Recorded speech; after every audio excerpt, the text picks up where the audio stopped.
just finished testing the Ranger Reata 212 LS.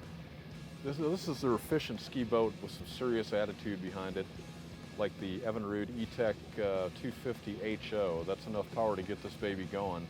We were on a plane in 3.4 seconds to 30 miles an hour in 8.1 seconds with a top speed of 59.4 miles an hour, which is eating up the lake pretty good. This is a great all-around boat. Go skiing, fishing, whatever you want to do. Turns beautifully. Pick up a down skier. You see a fish you want to catch, no worries, mate. Let's head back to the dock and check out some of the features. Well, Matt, you know, it's no big surprise to me that when you're on a Ranger, even though you kind of call it in the fish and ski family, that the fishing end of that doesn't get slighted at all. No, you're right. We don't shortchange the fish on our fish and plays, and the 212 is our flagship of the Reata series, and we're excited about that. It's a brand new model this year, and it's loaded with features. It's really a luxurious water sports rig that you could fish a tournament out of. Now, you can get a filler for this to make it an entire deck? You can. I mean, obviously the front deck is big to begin with, but we have an optional deck extension that would make it a full platform all the way back to the consoles here, and at that point you could fish 2 or 3 guys up here with no trouble. Now, what do we have for storage up here? Lots of dry storage.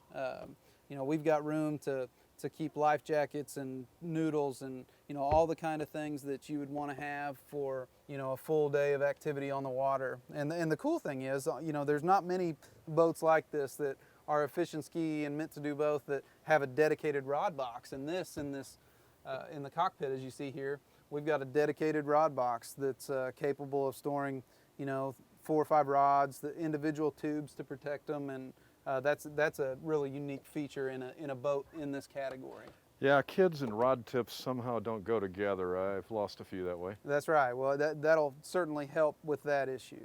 The helm's brand new in the 212. I mean, the boat from stem to stern is brand new, but the helm is interesting, and as you can see, it's got little nooks and crannies for everything in this boat. You've got a flush-mounted Lowrance Mark 5X Pro, multi-function gauge package, and then just little spots for everything. And that's such an important feature on a boat like this, where you'll have multiple people out on the water, and it's meant to go from one activity to the next seamlessly. Right.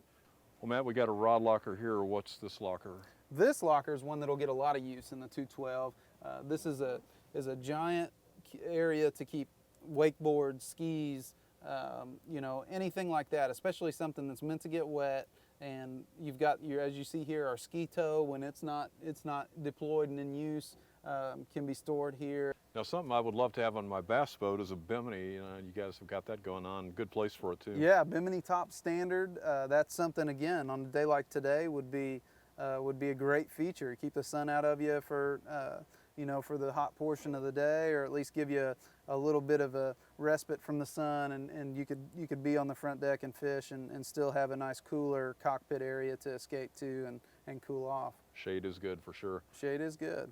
Now, I notice you have some of the features I see in your tournament boats, these rod rests here. Again, I guess going back to that emphasis on fish and the fish and play, we've got rod ramps built into either side of the rear seating platform back here. So you've got a strap that makes it easy to keep those all bundled and neatly in shape there. So that's a great feature, and again, it gives you that much more ability to transition from fishing to skiing to playing, and all of it done really easily. Nice. For more information on the Ranger Reata 212 LS and other great boats, go to boatingworld.com. I'm Alan Jones, and we'll see you out on the water.